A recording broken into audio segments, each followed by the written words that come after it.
Hi guys and welcome back to Car Facts. In today's episode we have 12 features that are going extinct. So many things are changing in today's world. Tech is taking over virtually everything we once held dear, and to be frank, that has taken the fun out of some of these things. Remember how cars were in the early 90s, even up until the early 2000s? Cars were pretty much the driver's machine to control. Now, automation and programming is slowly taking everything over. What exactly are the changes that have happened to cars over the years? In today's video, you'll learn 12 car features that are going extinct. If you got your car in the last decade, you'd be shocked at some of these features. But before that, be sure to subscribe to our YouTube channel and comment down below what you think of this video. Alright, let's go for a fun ride. At number 1, it's key ignition. Who doesn't fancy the feeling of dangling their car keys around? It gives you that dull awareness that you have a vehicle parked out. Nowadays, ignition keys come in remote electromagnetic controls, and all you need do is press a button. Yes, that feeling of sticking your key into the ignition port to kick your car into a start would soon become extinct. Oh! Now we all have to get used to button ignitions. Not a total loss though, seems this is more convenient.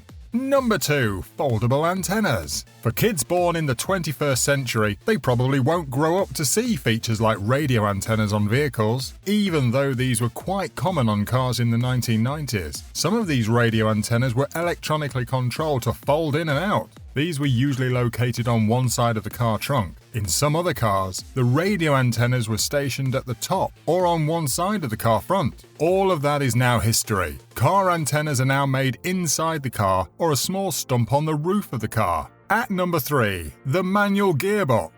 One of the joys of driving a car is being able to control the speed by switching gears when needed. Speed drivers have particularly mastered this art, and it's part of the sacred sport of car racing. In recent years, car manufacturers have switched from that manual gearbox style to automatic gears. Hardly would you find a manual gear car on the street these days. In the next couple of years, it would even be rare to find drivers that can drive manual vehicles. At number 4, full spare tyres. Spare tyres are an important feature in vehicles. They're essential for emergency situations, and that's why car manufacturers used to put up whole tyre spares with every car. You could easily swap them out for any damaged tyre on the car without any difference. Well, that is no longer the case for new cars in circulation. Now cars come with a mini tyre as a spare. The mini tyre doesn't support the car like a full tyre does, and it has speed and distance limits. But why would they do that? It seems this is a modification to make car owners keep patronising tyre dealers. At number 5, it's the manual window winder. There used to be a time when so little was automated about the car. Unlike nowadays, where almost everything is electronically controlled, either with a remote or with a button. Car windows used to be one of those features. You would have to wind each window down manually, and there was nothing like a master control with the driver. Each passenger had control over their own side of the window. And number 6, the manual handbrake.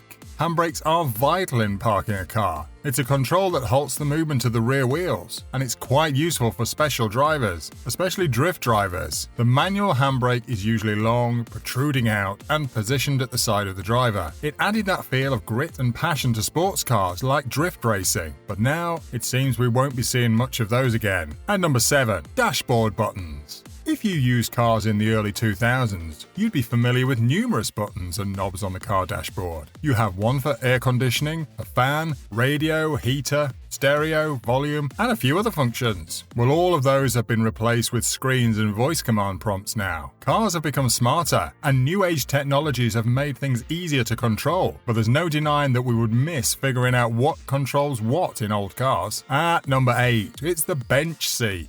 For most new generation kids, they probably haven't seen a car with a front bench seat. That's because this car feature ceased to be produced in the mid-90s. A bench seat allowed 3 passengers to sit at the front. And though it was more spacious, it was not so safe for seatbelt usage, which is why it was discontinued. At number 9, the cassette or the CD player. Just as Bluetooth and Wi-Fi devices have slowly ousted old CD and cassette players in our homes, so also has it been with cars. Hardly would you find a car with a manual stereo player except in the movies. Now, we play music by connecting to our mobile phone or specialized devices. Well, this wasn't the case some 20 to 30 years back. car owners had to go around with audio CDs and cassettes of their favourite music. At number 10, tail fins. Tail fins are pretty outdated on cars. They're probably only found on vintage cars now. This feature was adopted by car manufacturers to model jets during the World War era. It involved adding a little edge to car rear lights, the booth, and the exhaust. But those times are long gone, so also are the features. At number 11, fender mirrors. Fender mirrors were the order of the day back in 1940. They were designed to help drivers get a view of what's going on at the back without having to turn. These mirrors were located on the car bonnet and were quite effective. But with the advent of side mirrors, which can be electronically controlled, there is no need for manual fenders anymore. At number 12, analog tachometer or the rev counter. Last on our list of car features that are going extinct is the analog tachometer.